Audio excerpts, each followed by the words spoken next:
Ce journal vous est offert par DACO SARL, société d'expertise comptable et de fiscalité.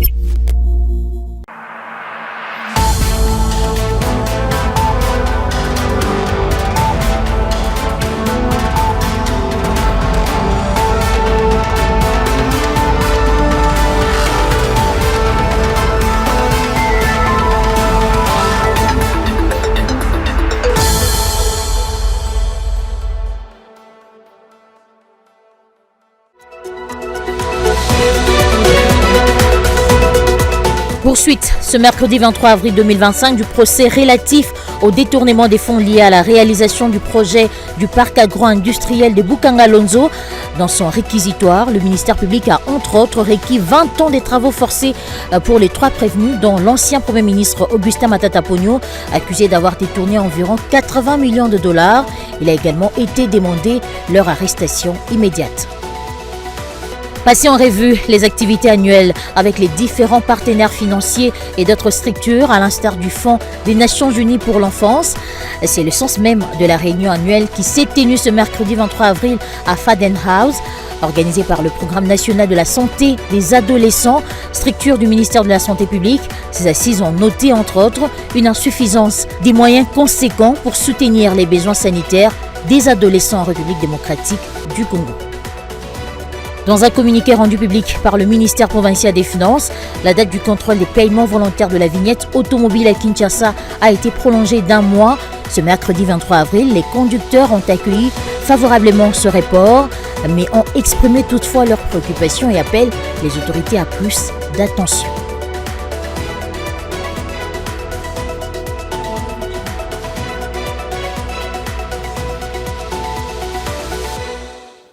Merci de nous avoir choisis pour vous informer, mesdames et messieurs. Bienvenue à tous à la une de l'actualité. Poursuite ce mercredi 23 avril 2025 du procès relatif au détournement des fonds liés à la réalisation du projet du parc agro-industriel de Boukangalonzo. Dans son réquisitoire, le ministère public a entre autres requis 20 ans des travaux forcés pour les 3 prévenus, dont l'ancien Premier ministre Augustin Matata Ponyo, accusé d'avoir détourné environ 80 millions de dollars américains. Il a également été demandé leur arrestation immédiate. Regardez. À la reprise de l'instruction, le président de la Cour constitutionnelle, Dieudonné Kamuleta, a relevé les défauts à l'égard des 3 prévenus dans l'affaire des détournements de fonds liés au projet du parc agro-industriel de Boukangalonzo. L'ancien Premier ministre Augustin Matata Ponyo, Deogracias Mutombo, ancien gouverneur de la BCC, et l'homme d'affaires sud-africain Christo Grobler se sont distingués par leur absence au procès.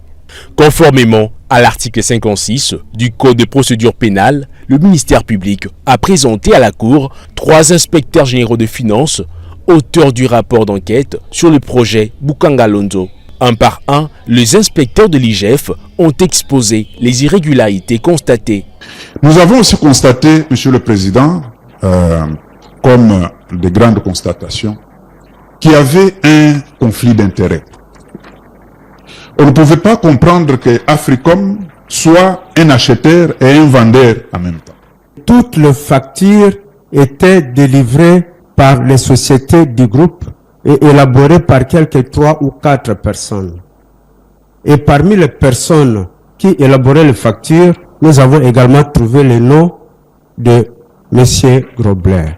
Dans le dossier que Bolloré a mis à notre disposition, nous avons constaté qu'il y avait également des factures des sociétés d'origine auprès desquelles ces marchandises avaient été effectivement acquises,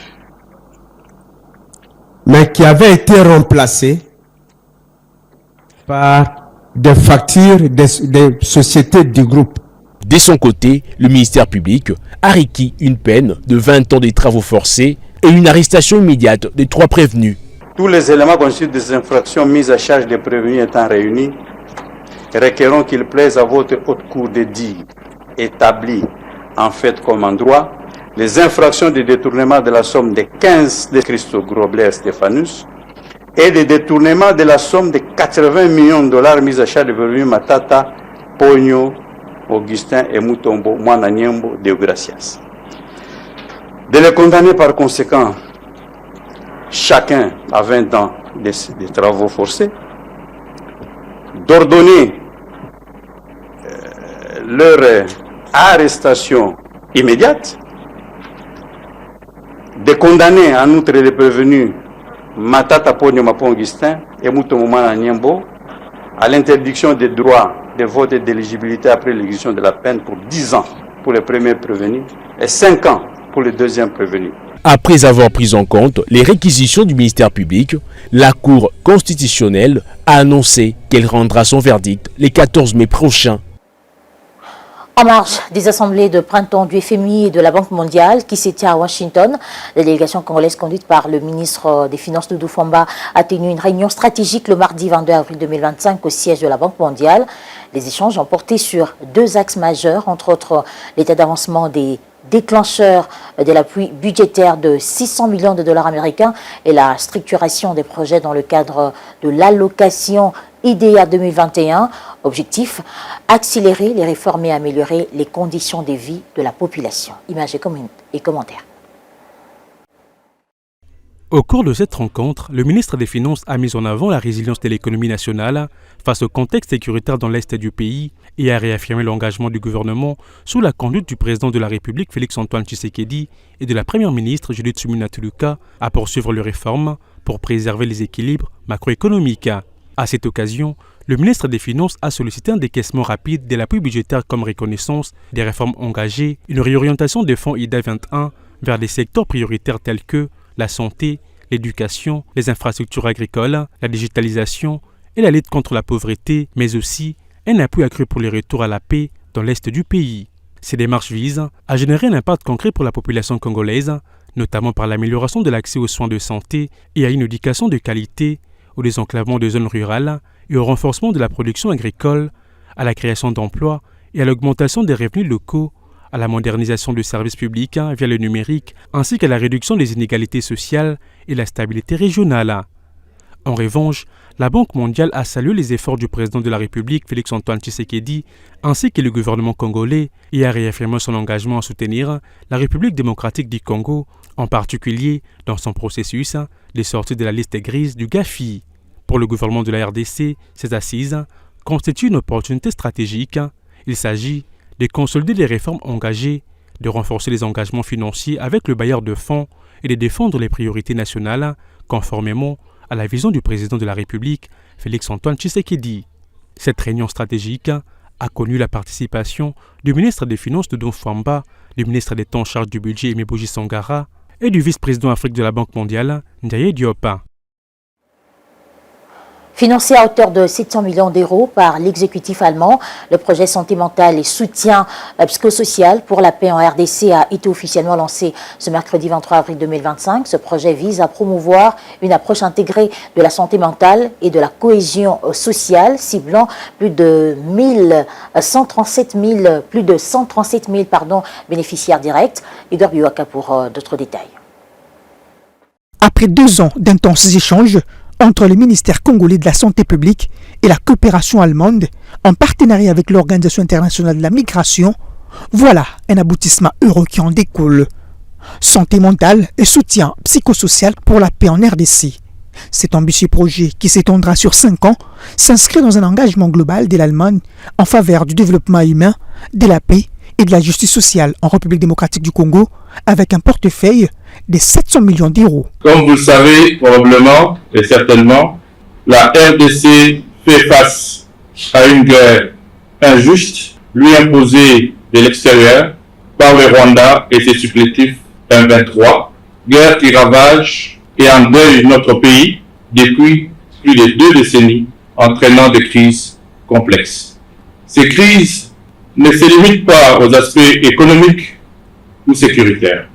Elles affectent profondément la santé mentale et le bien-être psychologique des individus et des communautés. Plusieurs interventions se sont succédées et l'accent a été particulièrement placé sur l'importance de la prise en charge de la santé mentale. Moi, nous travaillons sur la santé mentale. Et ce n'est pas la santé mentale seule. Nous travaillons ici aux Nations Unies avec c'est vraiment les objectifs de développement durable et la différence entre les ODD et les systèmes qu'on avait auparavant, c'est les relations entre tous les ODD. Ces lancements marquent un tournant historique dans l'approche des politiques de développement et de paix en RDC. Passons en revue les activités annuelles avec les différents partenaires financiers et d'autres structures, à l'instar du Fonds des Nations Unies pour l'enfance. Tel a été l'objet de la réunion annuelle qui s'est tenue ce mercredi 23 avril 2025 à Fadenhouse, organisée par le Programme national de la santé des adolescents, structure du ministère de la Santé publique. Ces assises ont noté, entre autres, une insuffisance des moyens conséquents pour soutenir les besoins sanitaires des adolescents en République démocratique du Congo. Suivez. Cette séance de travail était une opportunité et pour les différentes parties prenantes afin d'évaluer en toute objectivité et sans filtre les activités déjà réalisées dans le cadre de ces programmes nationaux de la santé des adolescents.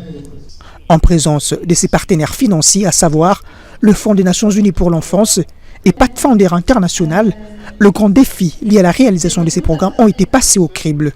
Il s'agit, entre autres, l'insuffisance de moyens pour combler le besoin lié à la gestion de la santé reproductive des adolescents. Parmi les grands défis, il y a la couverture qui est encore faible. Pour le moment, les activités de santé adolescents, c'est dans 22 provinces. Alors, un autre grand défi, ce sont les barrières socioculturelles. Un des défis encore, c'est l'insuffisance de moyens au regard des besoins des adolescents et des jeunes.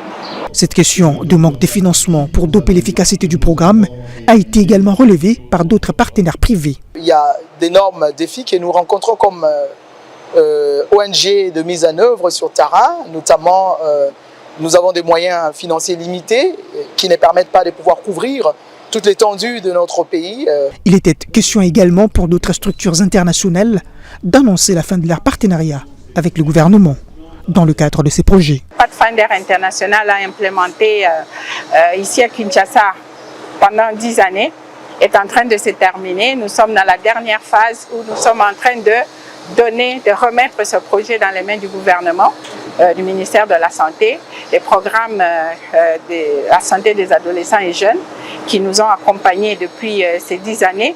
Cette réunion, organisée dans le cadre du Programme national de la santé des adolescents, a réuni la partie congolaise et ses principaux partenaires, lequel travaille sur la question de la santé reproductive. Sur la question Adopté sur fond d'un plan ambitieux évalué à 70 millions de dollars depuis le mois d'août de l'année 2024 par le Conseil des ministres, la relance de la société minière des Bakwanga peine à se réaliser lors d'un entretien avec la presse locale. Le directeur général de la MIBA, André Kabamba, a exprimé ses préoccupations face à l'attente prolongée de cette aide gouvernementale, laissant l'entreprise publique dans l'incertitude.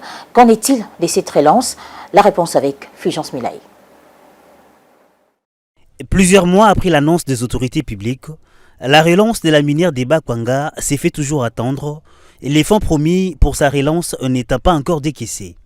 Pourtant, un plan ambitieux évalué à 70 millions de dollars américains avait été adopté au Conseil des ministres.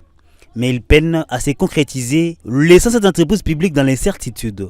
Lors d'une sortie médiatique récente devant la presse locale, le directeur général de la MIBA, André Kabanda, a exprimé ses préoccupations face à l'attente prolongée de cette aide gouvernementale. Et surtout que de passage en décembre dernier à Mbujimaï, le chef de l'État avait annoncé une première tranche de 50 millions de dollars américains pouvant couvrir les premières lignes importantes de cette relance.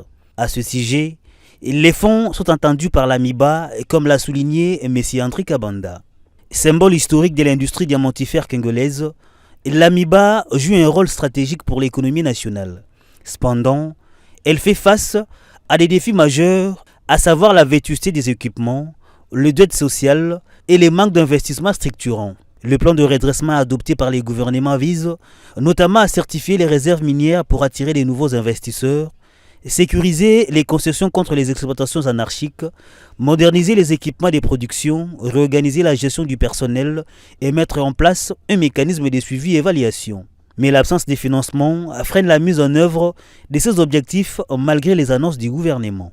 Pourtant, la MIBA espérait atteindre une production de 12 millions de carats avec un objectif de 2,4 millions de carats par an de 2026 et un chiffre d'affaires estimé à près de 59 millions de dollars américains. Mais les retards dans le financement risquent de compromettre ces prévisions, impactant lourdement sur l'emploi local, le revenu de l'État et la stabilité du secteur diamantifère.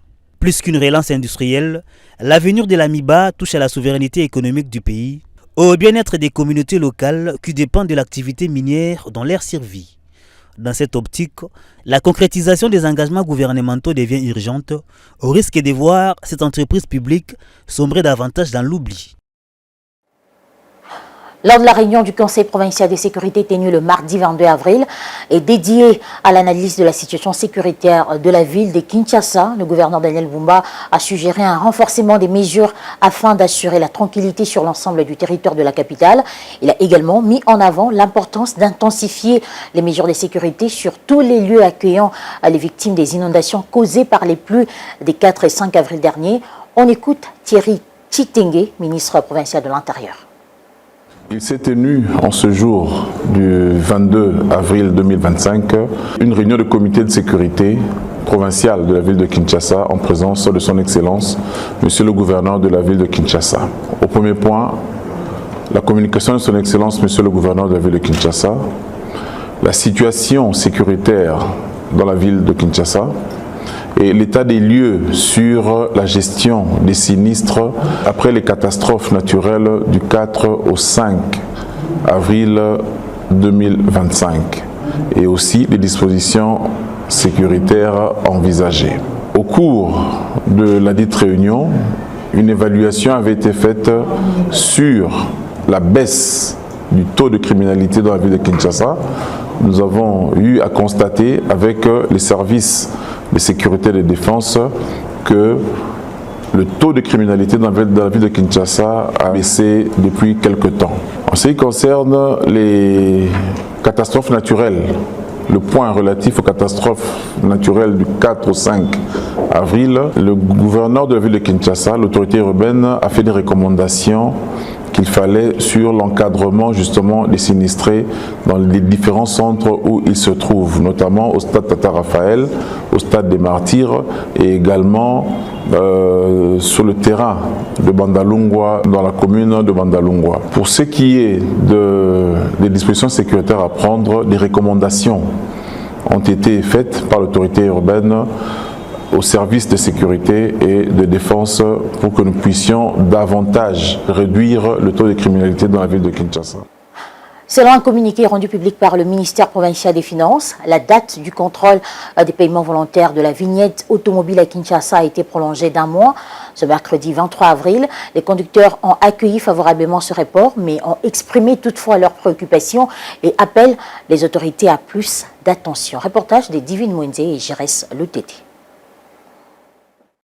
L'autorité urbaine a pris cette décision portant report du contrôle des paiements volontaires de la vignette afin de faciliter à tous les conducteurs de véhicules, motos, bateaux et autres machines motorisées le règlement de leurs obligations fiscales.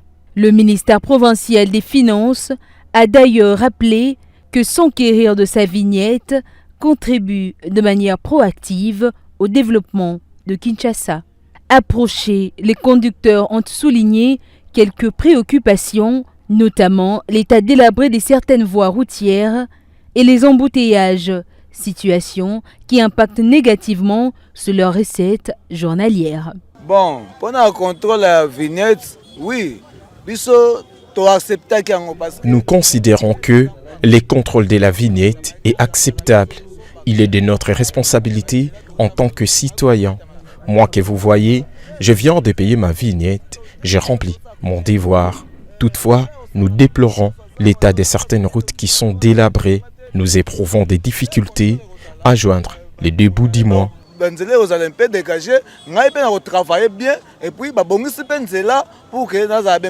Bon, papa, vignette, parce que si nous rencontrons des problèmes pour acquérir la vignette, c'est que certaines de nos routes sont en mauvais état et d'autres en cours de réhabilitation. Néanmoins, nous sollicitons aux autorités de prolonger la date du contrôle jusqu'à l'achèvement des travaux routiers en voie de réhabilitation. Quand à côté la direction, il y a prison de l'eau. Papa Bakar n'a pas vraiment que ça. Il convient de noter que le paiement volontaire de la vignette automobile devrait prendre fin au mois de février dernier, avant le recommencement de la phase de recouvrement forcé avec amende au mois de mars. Cette période a été étendue jusqu'au 15 avril, puis reconduite jusqu'au 15 mai prochain. Et pour terminer, l'agriculture est l'une des principales activités économiques qui vise à réduire la pauvreté et à renforcer la sécurité alimentaire. La République démocratique du Congo possède ainsi un vaste potentiel agricole grâce à ses terres fertiles et son climat varié. Parmi ses principaux produits agricoles, on retrouve le manioc, la canne à sucre, les bananes, le maïs, le cacao, le café arabica et robusta et tant d'autres. Le contour complet des productions agricoles congolaises dans ce commentaire. Les principaux produits agricoles cultivés dans le pays est classé par catégorie. Pour la culture vivrière, il s'agit notamment du manioc, un aliment de base le plus consommé par la population congolaise, le maïs, utilisé pour le foufou, la bouillie, etc., et les riz, cultivés dans plusieurs provinces de la République démocratique du Congo, notamment dans les zones humides. Parmi les produits agricoles cultivés en RD Congo, l'on cite également les haricots, source importante des protéines végétales, les arachides utilisés pour l'huile et comme aliment, ainsi que des bananes plantains et bananes douces. Concernant la culture industrielle destinée à la transformation ou l'exportation, l'on parle du café arabica dans l'est du pays et robusta dans d'autres zones. Le cacao, cultivé principalement dans le bassin du Congo et les provinces de l'Est, fait également partie des produits agricoles de la RDC. Sans oublier l'huile des palmes et le caoutchouc pour ne citer que ceux-là. Par rapport à la culture fruitière et horticole, l'on parle des tomates, oignons, aubergines, oranges et citrons. À noter que le secteur de l'agriculture joue un rôle central dans l'économie et la sécurité alimentaire d'un pays. Il est principalement encadré par le ministère de l'Agriculture et appuyé par d'autres entités comme le ministère du Développement rural et les autorités provinciales. L'économie à Kinshasa, capitale de la République démocratique du Congo, est en grande partie occupée par les activités informelles, l'absence d'opportunités formelles, d'emploi, les procédures administratives complexes pour enregistrer légalement une entreprise, ainsi que les coûts administratifs élevés sont entre autres les facteurs qui orientent plusieurs vers l'informel, situation qui malheureusement entraîne une perte énorme pour l'économie nationale. L'obtention des documents légaux pour l'enregistrement d'une entité économique en République démocratique du Congo est un véritable casse-tête. Le délai d'enregistrement, les procédures administratives complexes et les coûts administratifs élevés sont autant de facteurs qui concourent à décourager davantage certains entrepreneurs d'opérer légalement. En conséquence, ces derniers évoluent en marge de l'économie formelle avec ses corollaires comme le non-respect de lois et le perte pour les trésors publics. Ainsi, plusieurs activités économiques en République démocratique du Congo ne sont guère enregistrées et donc ne possèdent tous les documents officiels requis pour fonctionner. En effet, l'informel concentre une bonne partie d'entrepreneurs qui noient. Par conséquent, les efforts des institutions officielles en matière de promotion de l'entrepreneuriat restent lettre morte dans ces secteurs, entre autres. Quoique l'informel à Kinshasa reste essentiel pour plusieurs ménages, il reste pourtant néfaste pour les trésors publics qui voient de millions de dollars américains se volatiliser chaque année. Mesdames et messieurs, place à présent à la revue de presse.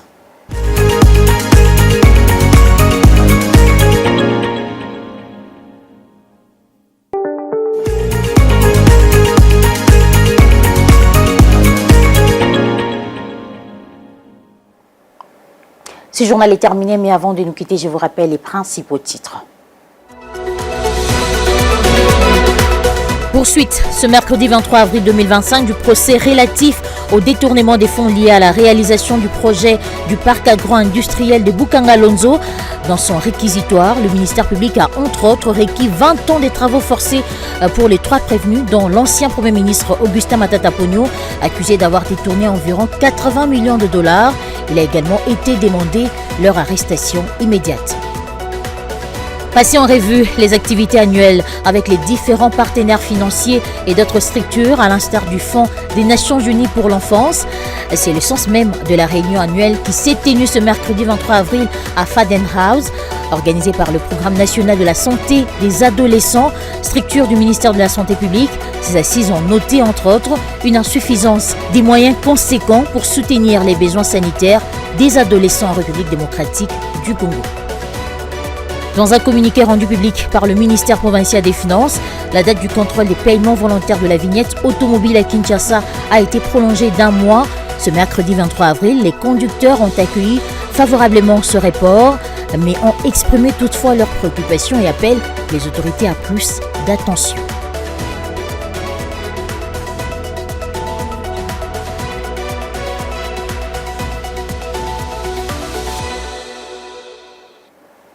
Et voilà, c'est la fin de ces journées, mesdames et messieurs. Merci à vous de l'avoir suivi.